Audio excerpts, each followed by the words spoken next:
Welcome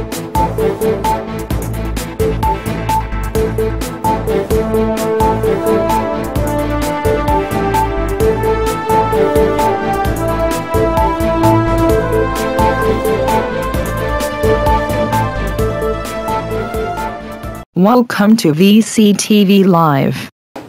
विवेक चौधरी जी नमस्कार। नमस्कार। मेरा नाम नेताजी नंदकिशोर यादव। नेताजी नंदकिशोर यादव। हाँ जी, मैं नाहरपुर गांव से हूँ और लाइफ में बहुत काम किया। हनुमान अखाड़े में रहा, 47 किलो वेट में नेशनल चैंपियन रहा। तो अभी आप आजकल मुंबई पधारे हुए हैं एक्टिंग करने के सिलसिले में? नहीं, एक्टिंग तो शुरू से करते ही आए हैं।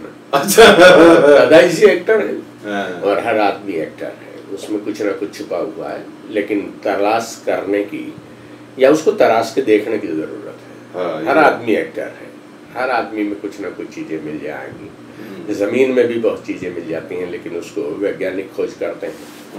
बाकी तो चलता रहता है। कहावतें हैं, लोग कहते हैं कि हीर फकीर और रांधे राबड़ी बतावे खीर। अच्छा, ये सभी पे चलती हैं विवेक चौधरी जी।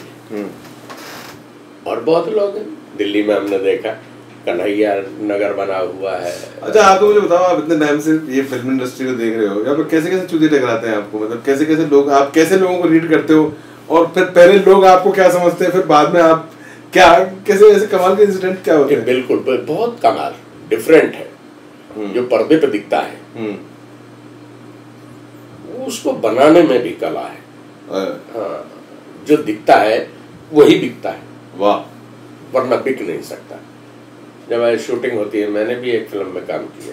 अच्छा। मुझे सौभाग्य प्राप्त हुआ, पता नहीं वो सौभाग्य है या मेरा दुर्भाग्य है, लेकिन मैंने काम किया एक फिल्म में, हिंदी फीचर फिल्म में। वो आएगी तब देखो कब आती है। लेकिन एक अच्छा अनुभव है कि अगर आदमी के अंदर कोई कला है तो उसको बाहर लाना चाहिए, प्रेशन बाहर आने चाहिए उसके, जिससे लोगों को एक मैसेज मिले। लेकिन मैं जब से बम्बई आया, मैंने ये देखा कि यहाँ असलियत कोसों दूर है, बहुत दूर दूर। करेक्ट। यहाँ एक बच्चा आता है, कहता है कि मैं पर्दे पे आऊँगा, ये बनूंगा, लेकिन भाग्य से ही सब कुछ है, बिना भाग्य के कुछ बनता नहीं है।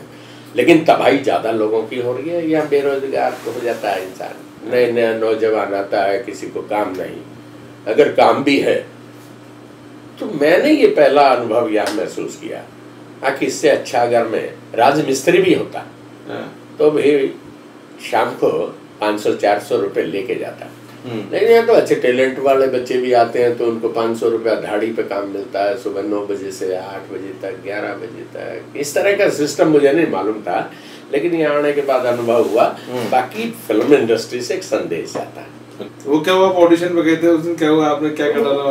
वो ऑडिशन तो मैं जानता ही नहीं था ऑडिशन क्या होता है। लेकिन 1-2 दिन मैंने यहाँ देखा एक स्टूडियो में जीने के पास खड़े होकर, उसमें कुछ नहीं, मैं नंदकिशोर यादव, उम्र 59 बरस, कद 5 foot 7 inch, this my profile, smiling, this face, okay. हमने कहा कि यही ऑडिशन, तो इतने ऑडिशन तो हम हजारों बार दे चुके हैं, पूरी लाइफ में ऑडिशन ही ऑडिशन दिए। जब मंच पे जाते थे भाषण देने के लिए, रेलवे में था, यूनियन में रहा, तो भाषण की आप शुरुआत कैसे करते थे भाइयों? कैसे, मतलब स्टाइल क्या था? भाषण तो अच्छी तरीके से, वो तो भीड़ को देख के मूड बनता है। बाजीगर डुगडुगी बजाए और जनता ना इकट्ठी हो तो बाजीगर फेल हो जाता है। मेरा तो अपना स्टाइल रहा है। नौजवान दोस्तों, भाइयों बहनों, अच्छा, यहाँ से शुरू करते हैं। आज भी है। और अंत में करता था जय हिंद जय भारत, नेता नंदकिशोर यादव। अच्छा, आपने गंगा उल्टी भाई है, वैसे देखा जाए तो लोग पहले अभिनेता बनते, शत्रुघ्न सिन्हा, विनोद खन्ना, ऐसे बहुत से लोग हैं, पहले एक्टर बने फिर नेतागिरी में गए। आप जो है उल्टी गंगा भाग गए हो, पहले आप नेतागिरी से अभिनेता में आए हो। नहीं, एक्चुअल में क्या है कि वो जो लोग ग्लैमर की दुनिया से आए हैं ये लोग, और हर पार्टी ये महसूस करती है कि मैं शत्रुघ्न सिन्हा को लेके आऊंगा तो 4 सीटों पे फर्क पड़ जाएगा, क्योंकि एक पहचान बनती है यहाँ। आपके फिल्मी दुनिया में एक पहचान है। वहाँ नेता जो है वो नेता तो महान है, ये तो पहचान के कारण वहाँ जाते हैं। उनको पार्टी से, उनको समाज से, उस जमीन को वो जानते नहीं। लेकिन हम क्या करते हैं कि हमारी भी पार्टी में कांग्रेस। ऑडिशन वाली बात नहीं बताइए आपने, ऑडिशन में क्या हो वो मुद्दे। विवेक जी, हम गए ऑडिशन देने के लिए। वो तो आपने ऑडिशन दे दिया, नेता नाम प्रोफाइल काफी भीड़ थी। अच्छा। हाँ, 100 समथिंग 190 91 नंबर रजिस्टर रखा हुआ, एंट्री कर दीजिए। जाने का 150 रुपया भाड़ा मेरा लग गया, ऑटो से आया 150 और लग गया, 300 रुपया मेरा लगा। लेकिन वहाँ भीड़ इतनी थी, कहने लगे कि रात को 2 बजे नंबर आएगा ऑडिशन का। तो हमने तो मेरा अपना पूरा प्रोफाइल ही लिख दिया। क्या ऑडिशन है उसमें लिख दिया हमने, नेतानंद किशोर यादव, पिताजी का नाम करण सिंह यादव, दादा का नाम हीरा सिंह यादव, माँ का नाम शांति यादव, पत्नी का स्वर्गीय श्रीमती राजेश यादव, सब लिख दिया। पूरा एक पेज ही हम भर के और अंत में साइन कर दिए अभी जय हिंद जय भारत नेतानंद किशोर यादव। ये अच्छा किया कि आपने कॉपी CC2 मुख्यमंत्री की नहीं करी, यहाँ के महाराष्ट्र के मुख्यमंत्री की कॉपी CC2 चीफ मिनिस्टर। इस तरह का तो विवेक चौधरी जी का मौका मिला नहीं, मैं किसी की कॉपी करता ही नहीं हूँ। नहीं कॉपी नहीं, वो उसकी एक जेरोक्स करा के और जाके जो महाराष्ट्र के मुख्यमंत्री हैं उनके यहाँ भी एक ऑफिस में भिजवा दिया जाएगा। ये ऑडिशन में देख के आया था और मेरा हुआ नहीं है। अच्छा, इस तरह की बातें। लेकिन यहाँ आपसे कुछ सीखने को मिलेगा मुझे। विवेक चौधरी जी, आप फिल्मी दुनिया में काफी वर्षों से हैं, आपकी पृष्ठभूमि अच्छी, आप राजस्थान से हैं, मैं भी कहीं ना कहीं राजस्थान से जुड़ा हुआ हूँ। आप भरतपुर से हैं, भरतपुर से मेरे दोस्त भी हैं, MLA MP के चुनाव लड़े, राजू विद्रोड़ी वगैरह। तो मेरा राजस्थान से टच भी है क्योंकि मेरी ससुराल रही है। अच्छा, भाषा कहाँ की बोल लेते हो आप? नहीं, भाषा तो आप जैसा कहिएगा वैसे बोल देंगे ना भाई। कौन कहाँ की बोल लेते हो? नहीं, हम जाते हैं ना, पटना जाते हैं तो भाई पटना का बात करते हैं ना, काहे चिंता करते हैं, जो भाषा का बात होगा वो कर देंगे। और हरियाणा जाएंगे तो बाकी हरियाणा के तो भाई हम हैं, ठेठ हरियाणा हमारा थे। आपने सुना भी होगा, चंद्रावल फिल्म आई थी और उसमें था ना, अगर बादलगढ़ का बम बिजली सी टूट पड़ी मारे गए हम। तो ये भाषाएं तो अच्छा, हरियाणा के लोगों का सेंस ऑफ ह्यूमर बड़ा कमाल होता है। हरियाणा के लोगों के बारे में ये सारा सीधी बात पूछो जवाब उल्टा ही देंगे। वो सीधी बात पूछो, वो पूछने वाला भी कुछ अजीबोगरीब है और बताने वाले तो हम अजीबोगरीब हैं। हम हाजिर जवाब हैं। अच्छा, इसलिए लोगों को लगता है कि भाई हरियाणा का आदमी आड़ूपणे की बात करे। अब आप कहोगे कि आड़ूपणा क्या हुआ है? आपने पूछा भाई बहादुरगढ़ तक रोहतक क्या किलोमीटर, तो सीधा सीधा हरियाणा का आदमी कहेगा भाई मैंने जाना नहीं तो मैं किलोमीटर क्यों बूझूं। सही बात। अब वो आदमी को लगती है इस तरह से। विवेक चौधरी जी नहीं तो हरियाणा का आदमी तो मेहनत का साथ। और पंजाब भी जाते, पंजाब भी बोले नहीं, पंजाब जाते हैं तो उसे पंजाबी की गल करांगे। पंजाब जाए तो पंजाबी नाटक कर दे। पंजाब में कोई किस्सा? नहीं, किस्सा क्या, मैं तो बेअंत सिंह, सरदार बेअंत सिंह जी मुख्यमंत्री रहे, उनकी बेटी है गुरकमल कौर। तो आसी पंजाबी ना गल भी पंजाबी च कर दे, कोई फर्क नहीं पैंदा। ਇਹ ਭਾਸ਼ਾ ਸਾਡੀ ਹੈ ਭਾਸ਼ਾ, ਜਿੱਥੇ ਜਿੱਥੇ ਜਾਈਏ ਉੱਥੇ ਦੀ भाषा बोलिए। और साउथ इंडिया में आंध्रा साइड में? नहीं, आंध्रा तो चिकमंगलुरु 1-2 बार गया मैं। उधर साउथ वाला नहीं है? नहीं, साउथ का टच तो जब आया। गुजराती? नहीं, मैं तो गुजराती भी कम ही जानता मानता हूँ। तुमने आवती नहीं गुजराती? नहीं, वो आवती वो तो मैं भी यहाँ महाराष्ट्र में फेस कर लेता हूँ थोड़ा बहुत, लेकिन बोल नहीं पाता। मैं गया था वहाँ चिकमंगलुरु, तो वहाँ तो इंग्लिश में भाषण होता है लेकिन हिंदी भी अंग्रेजी में लिखी जाती है। अच्छा, आप बताओ, आपने सही बताना मेरे को, आपने मारा आज तक किसी को? पीटा है आपने किसी को? धोया फिल्मी स्टाइल में, ऐसे पिक्चरों में दिखा दे ऐसे? नहीं, कभी इसका सौभाग्य प्राप्त नहीं हुआ। अच्छा, हाँ तो प्यार नहीं, प्यार भी नहीं, प्यार मोहब्बत से काम कर देते? प्यार मोहब्बत से वैसे ही कह देते हैं। अगर आवाज में मैं थोड़ा सा चेंज ले आता हूँ। अच्छा, विवेक चौधरी जी, फिर मैं फोन भी कहीं करता हूँ, काम ना हो तो मैं उसको कहता हूँ कि हुक्म बोल रहा हूँ, ओह माय गॉड, तेरी तबीयत ठीक है या नहीं, या तबीयत ठीक की जाए। अच्छा, तो वो हुक्म सुनते के साथ ही दूसरे से बंद करके फोन दूसरे नेता से पूछता है, अगर ये हुक्म कौन है? नेतानंद किशोर यादव। पंगा मत ले लियो, नहीं उधेड़ देगा। अरे वाह, ये है स्टाइल। Very nice. और आपके पास आए हैं विवेक चौधरी जी, देखेंगे अगर आप कहीं मौका देंगे तो इस कला को भी करके, ये सफर है आदमी का, हर काम करना चाहिए जहाँ जैसा मिले। तो अभी गाना भी गा रहे हो आप? हाँ, बिल्कुल गाना गा रहा हूँ। अपने म्यूजिक डायरेक्टर हैं सेन, दिलीप सेन। हाँ जी जी, वो गाना भी मैं गा रहा हूँ, वो परसों उसका है उनके स्टूडियो में, पर पिक्चराइज करें।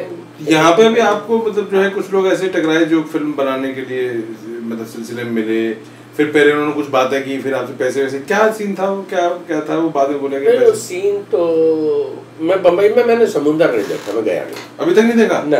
अरे क्या बात। और कल मैं आपको समुंदर लेके चलूंगा, कल मैं आपको समुंदर दिखाऊंगा अपने साथ, कल ये मेरा वादा है। हमारे भाई हैं विवेक चौधरी जी, आप जो दिखाएंगे वो देख लेंगे, क्योंकि आप सच्चे इंसान हैं, अच्छे इंसान हैं, अच्छे कलाकार हैं, अच्छा व्यक्तित्व है आपका, अच्छे परिवार से हैं, इसके लिए तो मैं आपका धन्यवाद करता हूँ।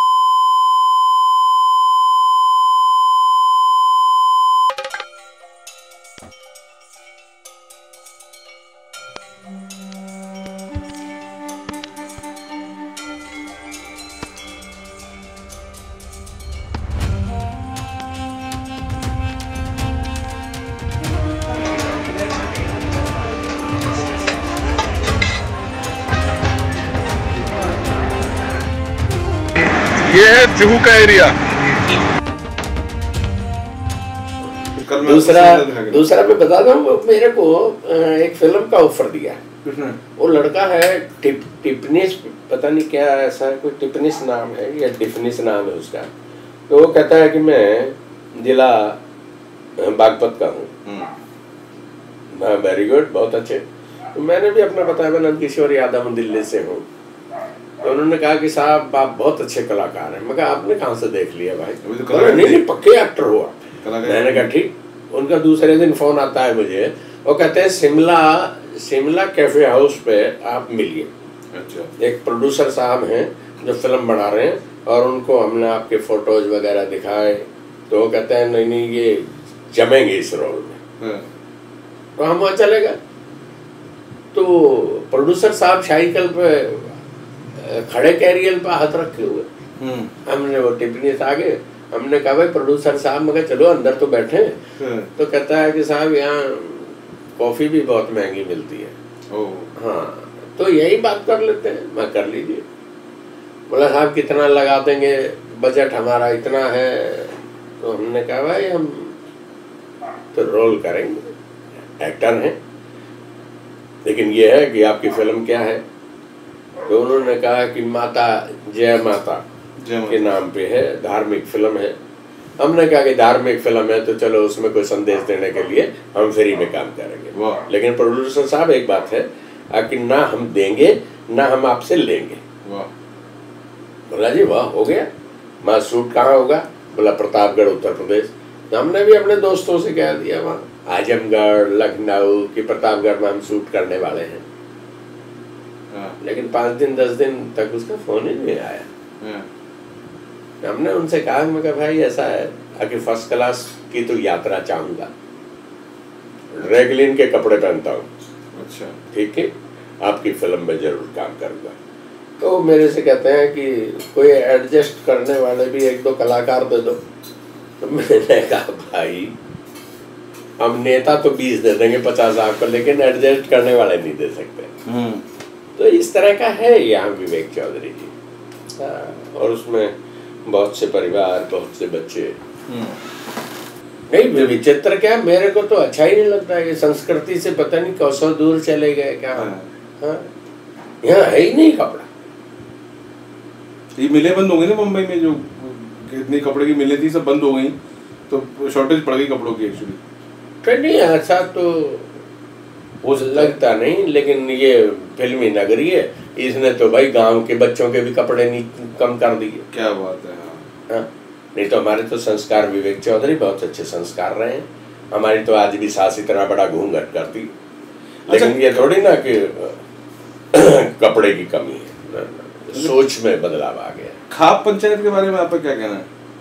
नहीं, खाप पंचायत ठीक, आप मानते हैं ये बात सही है जो वो लोग? एक्चुअली में पता है क्या, वो मानना ना मानना तो अलग है, लेकिन कोई भी बड़ा आदमी, तजुर्बेकार आदमी, चाहे वो छोटी उम्र का है, लेकिन वो कोई अच्छा संदेश देना चाहता है तो उसको फॉलो करना चाहिए।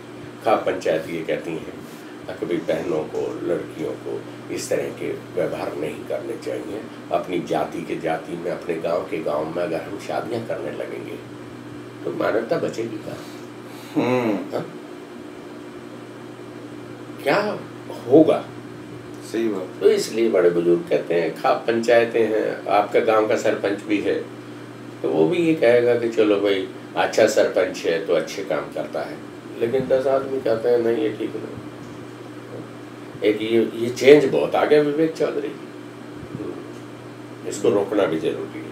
आजकल गांव के गांव में ही लड़कियां आपस में शादी करेंगे तो बताइए, नहीं तो अच्छा आजकल सभ्यता कहती नहीं ना। हमारे हिंदुस्तान में एक नया कल्चर जन्म ले रहा है, लेस्बियंस और गेज का, इसके बारे में आपको जानकारी है?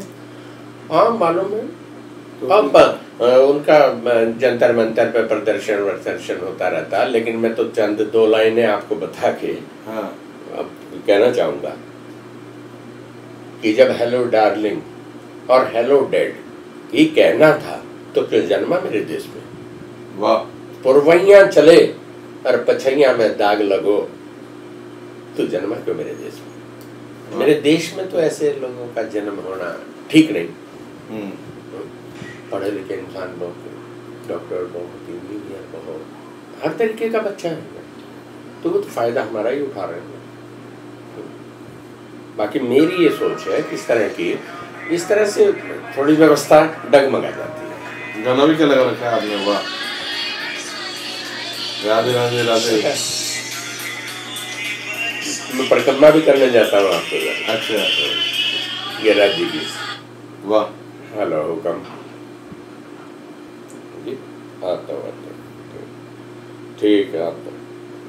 मुझे आपका ये स्टाइल बहुत अच्छा लगा, लेकिन हुकम बोल रहा हूँ क्या वो कैसे बोलते हैं आप? किसी को फोन करते तो अगर आपके पास कोई शिकायत लेके आया कि देखो साहब इसने ऐसे ये आदमी मेरे पैसे नहीं लौटा आते। अच्छा आपको एक सिचुएशन देता हूँ मैं, एक एज एन एक्टर लाइफ में हुआ मेरे जो आप कह रहे हैं। मेरे एक दोस्त हैं, आप उनको फोन लगा सकते हैं, उनका नाम है गुरबेज देओल, वो है सिरसा की। अच्छा। तो वो किसी काम से दिल्ली आए, किसी के थ्रू वो मुझे मिले, तो दिल्ली आए तो शाम को बैठ गए घर, तो आपस में वो जिक्र करने लगे कि यार इतना बड़ा शख्सियत, इतना बड़ा नाम है यार, वो कानपुर वाला